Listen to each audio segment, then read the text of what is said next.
अब बात करते हैं सरकार के बजट की, क्योंकि ये सरचार्ज, इस जीएसटी होता है बजट का हिस्सा। वित्त वर्ष 2022-23 खत्म होने को, लेकिन सरकार ने इस वर्ष के लिए पिछले साल जो बजट पेश किया था वो कम पड़ गया है और अतिरिक्त बजट के लिए सरकार को संसद की मंजूरी लेनी पड़ी है। मंगलवार को अतिरिक्त 1,48,000 करोड़ रुपए के खर्च के लिए सरकार ने लोकसभा से मंजूरी ली है।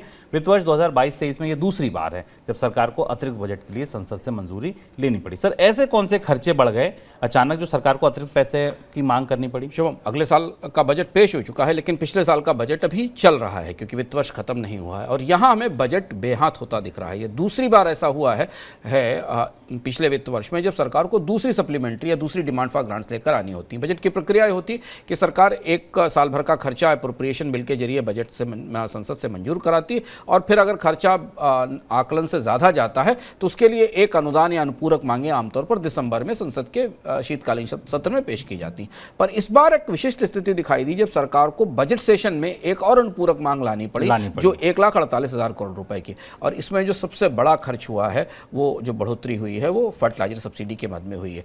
2023 में फर्टिलाइजर सब्सिडी के लिए सरकार ने 29,656 करोड़ रुपए की अतिरिक्त मंजूरी संसद से मांगी है। संसद में शोर शराबे के बीच डिमांड फॉर ग्रांट्स या जो मनी बिल था ये पारित हुआ है। और शुभम, इसके बाद भारत में इस साल यानी इस वित्त वर्ष में 31 मार्च तक 2023 के वित्त वर्ष में भारत में सब्सिडी का, फर्टिलाइजर सब्सिडी का बिल 2.55 लाख करोड़ रुपए हो जाएगा। जो पिछला साल जब शुरू हुआ था अप्रैल में और फरवरी में जब बजट पेश किया गया था तो केवल 1.5 लाख करोड़ रुपए का आकलन माना गया था। यानी पूरा का पूरा फर्टिलाइजर सब्सिडी का आकलन एकदम सर के बल खड़ा हो गया है और सारे कैलकुलेशन जो साल भर के थे, क्योंकि उर्वरक के कच्चे माल की कीमतें बढ़ी हैं। अब आपको ये समझ में आया कि सरकार फर्टिलाइजर सब्सिडी को लेकर इतनी बेचैन क्यों है, वो तरह तरह की कोशिशें क्यों कर रही है कि लैंड होल्डिंग के आधार पर या बाकी चीज़ों के आधार पर फर्टिलाइजर की सब्सिडी में कमी की जाए और इसमें फर्टिलाइजर के सब्सिडी के बिल को कम किया जाए।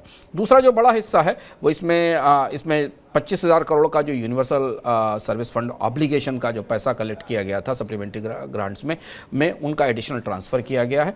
और तीसरा जो बड़ा हिस्सा है वो 33,718 करोड़ रुपए का one rank one pension defence ministry का जो पेंशन का हिस्सा है उसके भुगतान के लिए उसके एरियर के तौर पर दिया गया है। इसमें ओआरओपी के करीब 24,465 करोड़ रुपए के एरियर्स हैं आर्मी और नेवी और एयरफोर्स के मिलाकर। तो इस हिसाब से साल खत्म होने से पहले सरकार की जो बजट की गणित थी वो गड़बड़ा गई है। तो इसलिए अगर आपने फरवरी में पेश बजट के आधार पर ये कोई गणना की है कि भारत के सरकार का वित्त वर्ष में राजकोषीय घाटा इस स्तर पर रहेगा, तो ये जब संशोधित आंकड़े हमारे सामने आएंगे इस साल के मध्य तक, तब ये गणित बदली हुई दिखाई देगी।